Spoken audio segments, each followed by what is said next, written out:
सभी महान भाव श्रोता को मैं पंडित अमरनाथ तिवारी कथाकार आप सबको कुछ आज नई चीज़ सुनाऊंगा।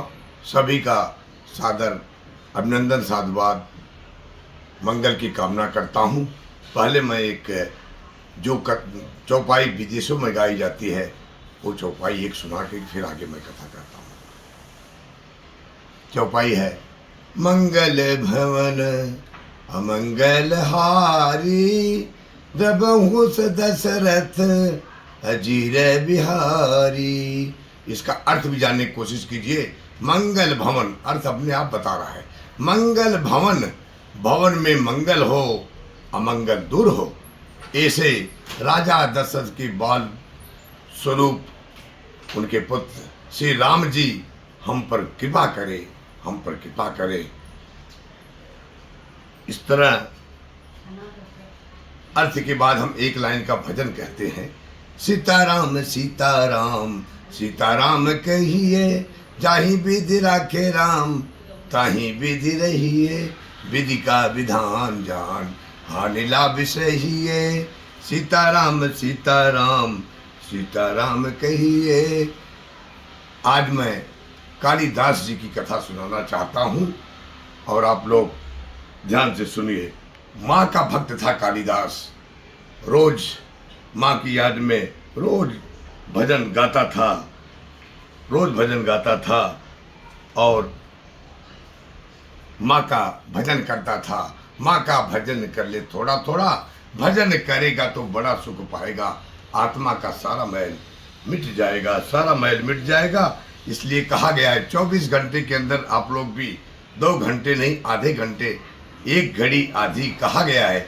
1 घड़ी आधी घड़ी आधी में पुण्याद, तुलसी संगत साधु की कटे कोट अपराध, कटे कोट अपराध। इसी तरह कालिदास माँ का भक्त था और रोज वो कालिदास अनपढ़ था, माँ का भक्त था। जिस डाल पे बैठा था वही डाल काट रहा था।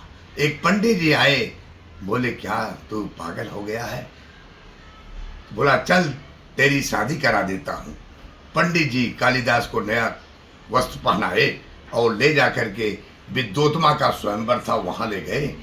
कहें एक ज्ञानी है लेकिन आज मौन है, कालिदास उत्तर देगा, आप पूछिए। विद्योत्मा ने पहला प्रश्न किया, 1 अंगुली उठाई, मतलब भगवान एक अंगुली उठाई।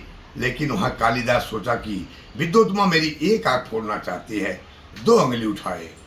तो बोला 2 अंगुली उठाए तो विद्योत्मा समझ गई, ओ भगवान एक हैं, भगवान एक है ठीक है, लेकिन दोनों मिलकर के ईश्वर माया 2 है। वेरी गुड, बहुत अच्छा। तब तक विद्योत्मा ने 5 अंगुली उठाई। 5 अंगुली का मतलब हुआ छित जल पावक गगन समीरा, पंच रचित अधम शरीरा। तो वो मुक्का दिखाया कि मेरे को थप्पड़ मारना चाहती हैं। कालिदास मुक्का दिखाया तो विद्योत्मा कह रही हो समझ गया, ये दोनों मिलकर के एक हैं, पांचों मिलकर के एक हैं, इसलिए वेरी गुड वेरी गुड। तो शादी हो गई। अंत में जब शादी के बाद पहला रात आया तो विद्योत्मा पूछने लगी, लेकिन कालिदास गंवार उल्टा गलत जवाब दिया। तो उस समय पांव से लात मारी, कालिदास सीढ़ियों पे जाकर गिर गया है। और तो बाद में बोल रहा है सीढ़ियों से गिरा, माँ प्रकट हुई। बोला बहुत दर्द कर रहा है। माँ हाथ में सर पे हाथ रखी तो बोली दर्द दूर हो गया। फिर एक लाइन का गाया है, तू कितनी अच्छी है, तू कितनी प्यारी है, मेरी प्यारी प्यारी माँ ओ माँ। भजन गाया तब तक बोला मांगो भक्त मांगो, कहे बस माते हमको अक्ल दीजिए अक्ल। माँ के आशीर्वाद से अक्ल मिली और वही कालिदास पूरी दुनिया में अभिज्ञान शाकुंतलम कालिदास काव्याव्रतम, हम लोग डिग्री कॉलेज में पढ़े हैं, कालिदास काव्याव्रतम अभिज्ञान शाकुंतल लिख करके पूरी दुनिया में नाम कर गया, पूरी दुनिया में नाम कर गया। जहाँ पर कृपा माँ की होई ता पर कृपा करे सब कोई। इन्हीं शब्दों के साथ मैं पानी को विराम करता हूँ। जय श्री राम। जय